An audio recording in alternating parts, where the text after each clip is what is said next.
Hello everyone, and welcome back to more StephenPlays Magic Duels. On the last episode, we got things started off with a fairly lengthy tutorial, but a very useful one that taught you the very basics of Magic the Gathering. As we continue on to Mission 2 of our 5-mission story arc for Gideon Jora, I'm sure we'll learn more about the mechanics of Magic and hopefully teach you guys a little more information about the lore as well. So this one is worth 20 coins, and it says, still standing for justice even while incarcerated, you fight against the bullying and corruption around you. Hixus, the prison's warden, begins to admire your commitment to your convictions. He starts your training in hieromancy, I have no idea how to pronounce that word, magic based on order and justice. So without further ado, let's start to duel. Wrong card game. That is some pretty sweet art. I like that a lot. One of the things I've always enjoyed about the Duels of the Planeswalkers games is that they kind of take existing card art and they'll bring it to life. They'll make certain elements move.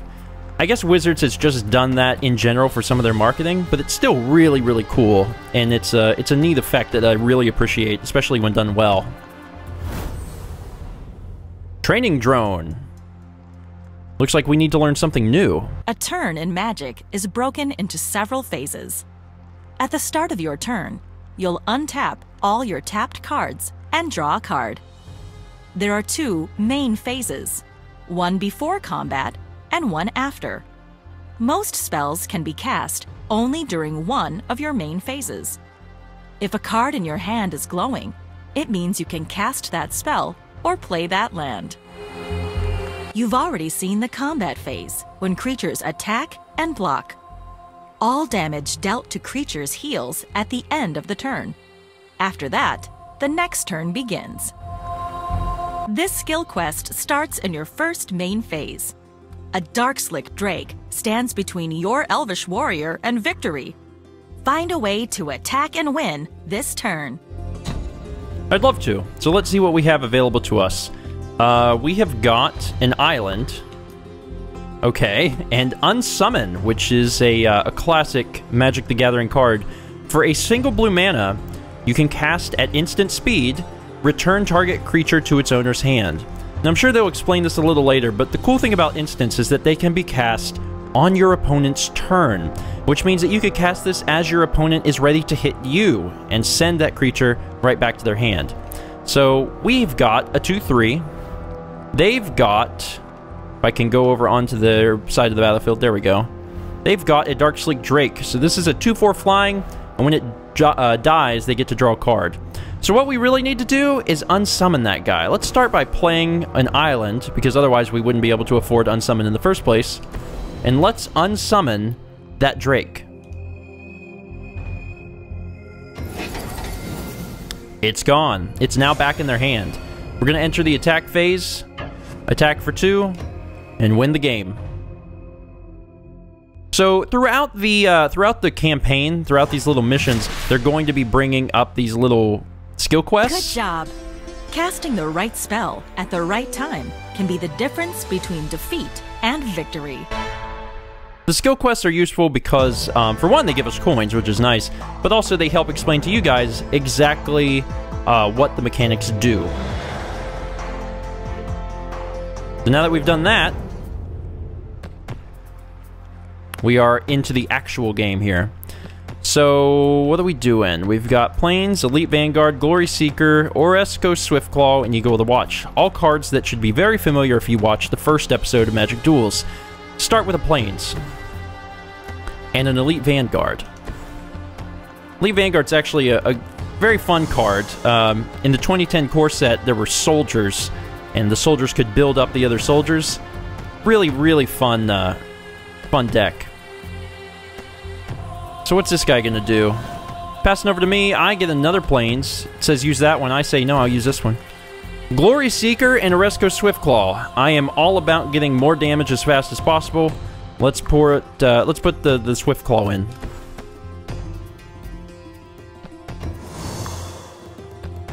Good stuff. And let us attack with the Elite Vanguard for 2. The Elite Vanguard is extremely nice because it will do 2 damage, has a power of 2 for just a single mana. And that's wonderful. Switching over to his turn. Oh, he's got a mountain. Things are going to get very interesting. He's putting in a Philosopher that's just a normal 2/2. Switching over to us. A little trouble for our Swift Claw, but I'm not too concerned. Let's play our Plains card. And go ahead and put Eagle of the Watch in so we can start hitting for flying damage. No surprise, that resolves, and we enter into the attack phase. Now, we can attack with both, but if we attack with our Swift Claw, we are going to lose the Swift Claw. Then again, I guess if we attack with the Elite Vanguard, we're going to lose the Vanguard too.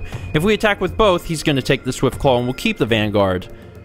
But if we attack with both, then I would at least do some damage. It would only be 2, but I would do 2. I'd also get rid of his guy. Even though the game is suggesting I attack with just one, I am going to choose to attack with everybody and confirm the attack. If I truly needed to, I could still guard with my 2/1. No surprise, he's going to block my bigger guy. Damage is done. Not necessarily a bad play, but I probably should have assumed that he was going to do that and just played the Glory Seeker in the first place. What's he going to do now? Ah, he's got his own flying guy. Alright, things are going to get very interesting very soon. Now, we still have all 20 of our health. Instants. Instant cards can be cast at any time. After you cast an instant, it has an effect on the game and then is put into the graveyard. Do not show again. So we've got Glorious Charge. Creatures you control get +1/+1 until end of turn. A fantastic card. Because it affects all creatures, the more creatures we have, the more beneficial it will be to use. I am going to put in yet another Swift Claw. We lost the first one, and I would like to play another one, so we're going to go ahead and put this in. That resolves. We enter the attack phase. So now we have an interesting predicament. We have a flyer, but so do they. Now, if we attack with our flying guy, they will probably block with their flying guy. If we attack with just our Elite Vanguard, they may choose to block, and they would lose a flyer. It'd be kind of a bad trade, but I don't know, maybe they're dumb. I'm going to attack with just the Vanguard for now, especially because if I hold off, I'm going to be able to use Glorious Charge, and I'm going to make my guys a lot bigger, and that could be really helpful. So let's just attack with this guy for now.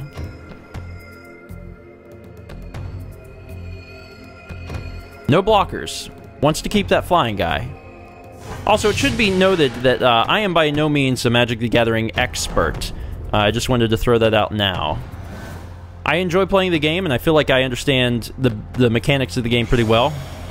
But I'm sure that there will be times that I screw up, do a misplay, or maybe you just saw maybe something that's not necessarily better, but an alternative way to do things and how it may have played out.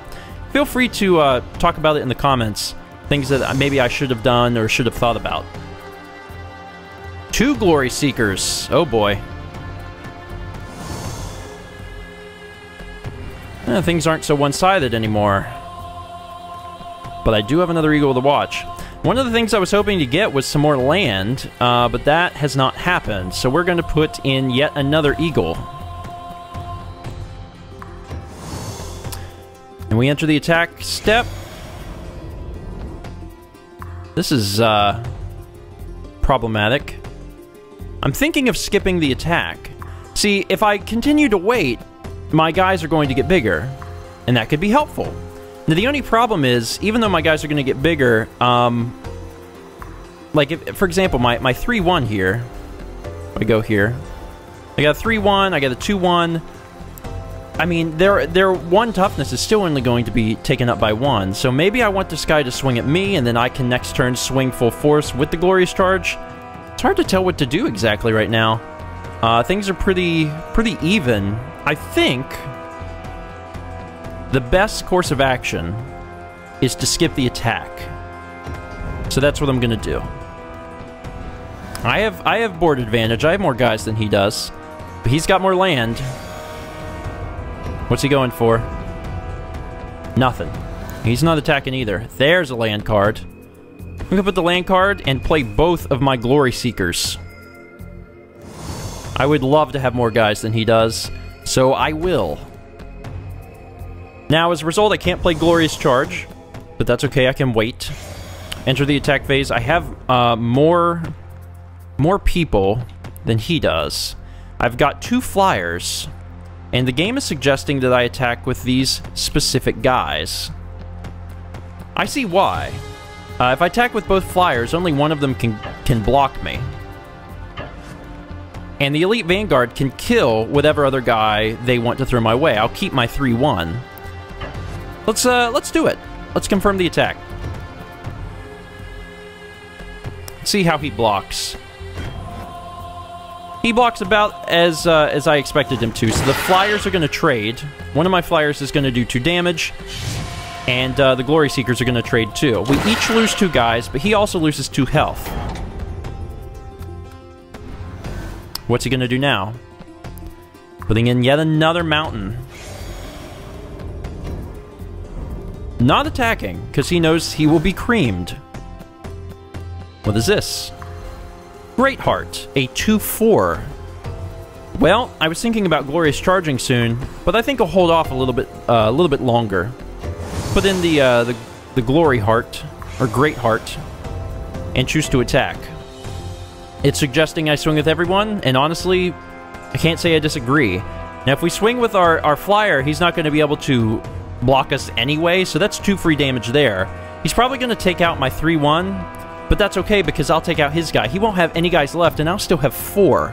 That's a lot of dudes. I say we follow the game's advice and attack with everyone.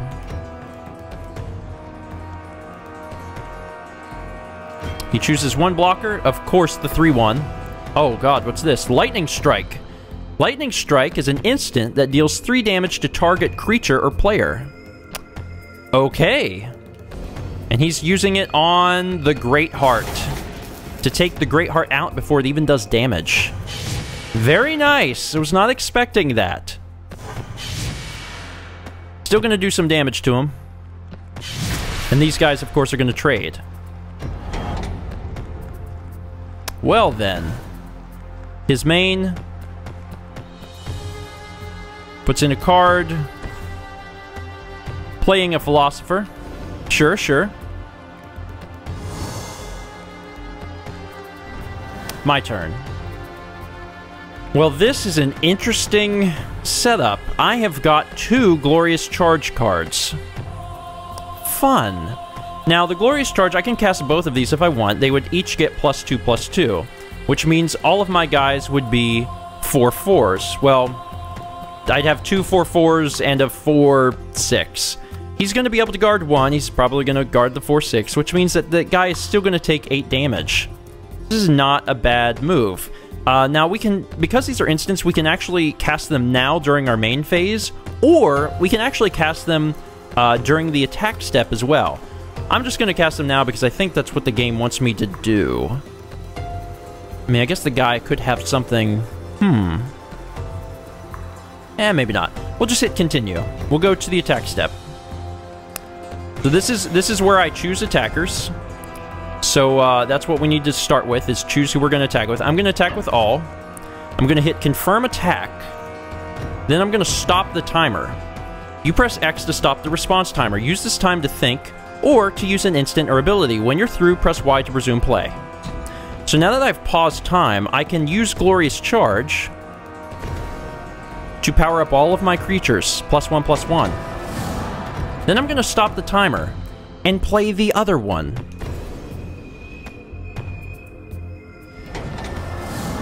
Now I'll let it go through. He's going to assign a blocker here, but if he doesn't have anything else going on, he is screwed. 4 damage from the Glory Seeker. 4 damage from the Great Heart. These guys do not trade because Glory Seeker is huge, and I have beaten the Warden. Pretty exciting. And we earned 20 coins for that. We're up to 75.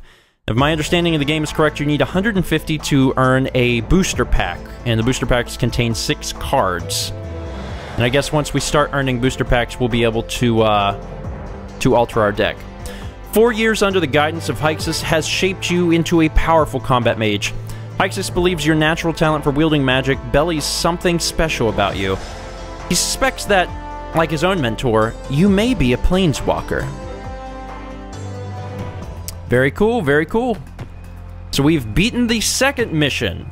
It was a little difficult. There were some hard decisions to make in there. Holding on to the glorious charge until the end and getting an extra one, and then using both of them was actually pretty cool, being able to pump up our guys to the point where just 2 very small 2-drops were able to do 8 damage combined. Not bad. That's it for today. Thank you guys so much for watching, but be sure to tune in next time when we take on the 3rd mission in the Gideon Jura story arc, where Akros has fallen under attack. Should be pretty interesting. I'll see you guys then.